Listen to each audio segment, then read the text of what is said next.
2.5k swim done. That was good. My drills, I focused on body rotation and making sure that my hips, shoulders and head turn at the same time together. So the drills I did were quite good for that, and I found I made a difference when I was doing my just freestyle swimming at the end. So yeah, good swim set. Wednesday morning run done. Yeah, this afternoon have meeting up with Victor and doing a little interview with him, getting some insights and share those with you in this week's episode. Really exciting. Okay, good afternoon everyone, Wednesday afternoon, and I'm here with my amazing coach Victor from MESSA Training Lab and Natura Fitness. So Victor, I just wanted to ask you a few questions for everybody to get a bit of an understanding of your background and how you got interested in triathlon to begin with in the first place. Well, it was quite a number of years ago. My first triathlon was back in 1988, I think 87 or 88. I was still in high school, and I'd been watching, I think lots of us have been watching Wide World of Sports, and I came across a guy, Dave Scott, who had, I think by that stage he'd won 5 Ironman, and I saw this crazy, thinking, these people must be superhuman, and was just taken back by them. And then I knew in Australia here, I'd been following a number of athletes at the time that were doing triathlons at more of the short course or Olympic course style triathlons, and I did my first triathlon. I think it was 1988. It was over in La Perouse. Oh, La Perouse. And there was a very young, or not very young, but he would soon become a world champion, Greg Welch. He ended up winning the race, and Michaeli Jones, who ended up becoming both world champions. And in fact, Michaeli Jones has just been announced the main Ironman coach now through Ironman University. So she's the main coach there. But yeah, they went on and became amazing athletes in their own right. But they were quite young back then, and I was just starting off. And then from there, I just the bug. Yeah. I came from a cycling background, and I got into cycling in 1984 after watching the Australian pursuit team over at Los Angeles win gold. But triathlon just became something that took over, and from there I participated in so many races. I remember one vivid one was the 2SM Classic, which was under the Harbour Bridge from Walsh Bay over to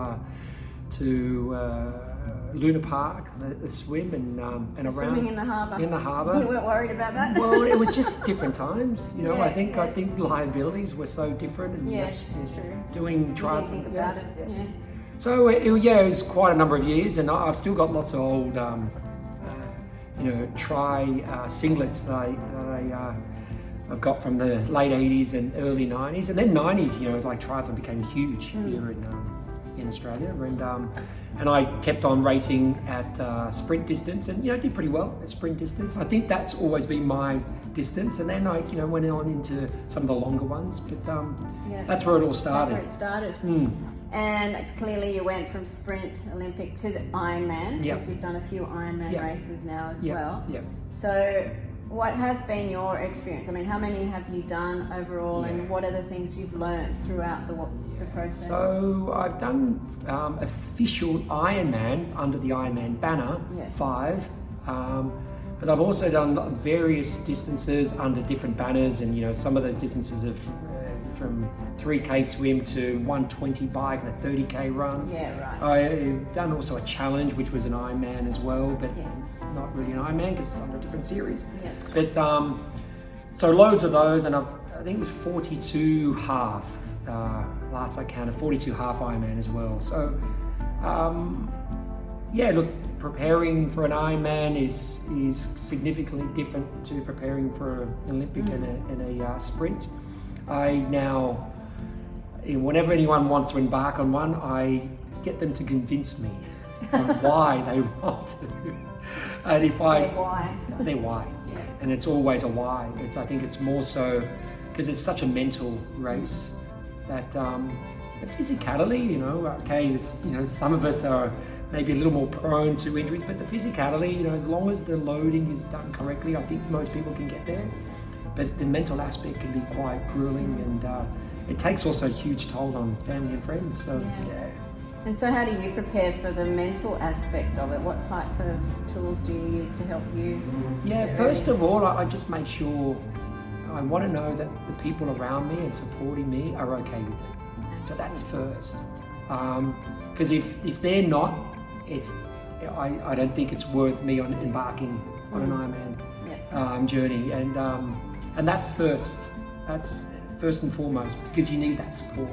Unless you're single and you have no one else around, that's a different, and you might be doing it for different reasons, but if you are, and then it's just the day-to-day, consistency of training. And, I don't want to use Dave Goggins' phrase, but, it's building up those mental calluses by just turning up day after day. And, before you know it, you're at the start line. And that is, to me, that is the Ironman journey. The actual race on itself is just the cherry on the cake. It's the last piece, but it's the getting to the start line. That to me is what it's all about, because it's creating these vids now and documenting the journey. This is the amazing part, and I think it's great, fantastic. You learn so much about yourself along the way. And so and you're also an Ironman coach, clearly. You're coaching and helping me, and you've coached many athletes to cross the finish line. So what's the key philosophy behind your coaching when you are thinking of coaching somebody who has that aspiration to finish Ironman? I think it has to be a very holistic approach. I wouldn't say tackle each person, but approach each athlete so differently. And if all you have to do is look at all my programs on a week-to-week basis, and no one runs the same program. Everyone's sessions are completely different, because I'm trying to, and I suppose you have to be, I would call it an empath in some respects. You really have to put yourself in the other person's shoes and feel what they're feeling and try to understand what they're going through. So, I think the approach is really trying to add and collate as much as you can, and create this very holistic approach. So it's what is the age of the athlete, what's their training history, the sexes, male, female, it will be slightly different. When are they doing it? At what point in their life are they going to participate in the race? There are so many criteria and so many different aspects, which then creates many different variances to how you would coach that particular person. So there's lots of things to consider. I do a lot by feel as well. So, and that's pretty hard to measure sometimes. Sometimes I get it wrong, sometimes I get it absolutely fantastically right. And what I mean by that is, I'd like to ask the athlete how they're feeling week to week, and sometimes I know they're just in their head. Sometimes just by reading their data, because I train people through an app called Training Peaks. I can tell whether they're super fatigued, they're not fatigued, are they just mentally fatigued, are they physically fatigued? So you need to get into their psyche and where they're at. And again, I think it's a reading of body language, and that's what I mean by a feel. You have to kind of read the person. It's not so much just data alone. So it's understanding maybe human behavior. I think that's the main skill I think required. Well, that's what I try to hone in on. So that holistic approach, looking at the whole person, not just the goal of Ironman. That's right. And I know you and I have been on this journey a few times now. And this is hopefully it. That's right. So the previous journeys, I've had lots of injuries, as you know. So in building my program to get me to the start line, what kinds of things have you taken into consideration to help me avoid the things of the past? I think first of all, less is more. And taking a very, just a very slow approach. Just making sure, I know through athletes, some people you can just give them so much and they want more, and their bodies can handle more.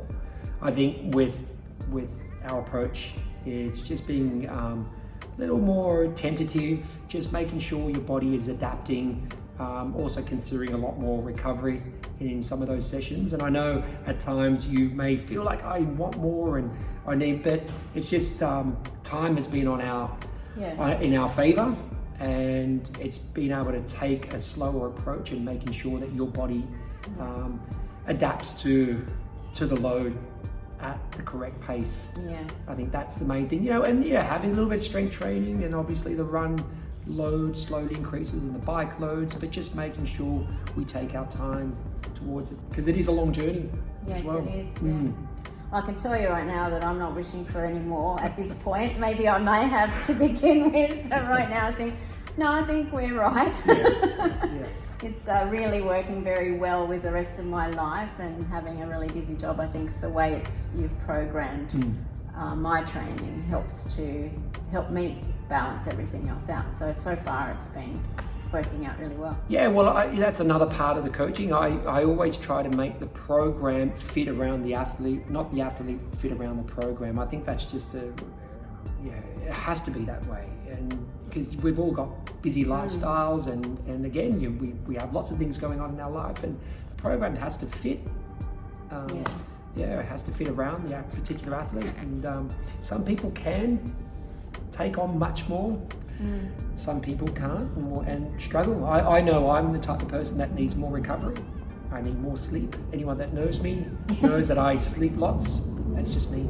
You like your siestas? Yeah, that's it. I love my siestas, and that's just me. Yeah. And I operate better when I'm doing that. And I can operate and perform better, sometimes with a little less, but some people want more. So it's just tuning into the needs and knowing how to get the best out of the athlete as well. Thank you. You're welcome. Look, thank you, Victor, for your time. You're very busy, I know, but thank you, and hopefully the next time we have a little catch up like this on the video, it's at the end of the Ironman race. It will be. It will be. It will be. 18K's done, just walking home. Look, I think I felt pretty good from an energy perspective today. Body felt good, but my feet are sore. Calluses are sore. I need to work out what I'm going to do about these feet. They're the things that are holding me back, I think. I had to stop and walk a little bit because of them. I've also took my orthotics, and I alternated between orthotics and just the normal insoles. I changed them over twice. So look, I don't know what I'm going to do. I really do think I need to find that pair of shoe that's going to be perfect, but still in the search. So any of you marathon runners that are out there watching this, just write down in the comment section what shoes you find really helpful for long runs. Hey, morning, it's Sunday morning and my 3.5 hour bike ride is done. Got a little bit less than I was hoping for done. I wanted to get 90 Ks and I was just a bit under. Went up and down Solander Point 5 times, which is great, getting that elevation in. I did have to stop twice to go to the toilet and fill up with water because it's quite humid today actually. So maybe if I cut those toilet stops to 1, I could get to 90 Ks in 3.5 hours. Anyway, I'm happy I did it. Now waiting just at the cafe to get some takeaway breakfast because we're going to go and see our nephew play his football semi-finals. So that's the wrap of the week. I hope you really enjoyed something a little bit different this week with Victor and having a chat to Victor. Next week will be the 3rd week in this build phase. So another long week and then recovery week. And so that's it for the week. And as I always say, never give up. Anything is possible.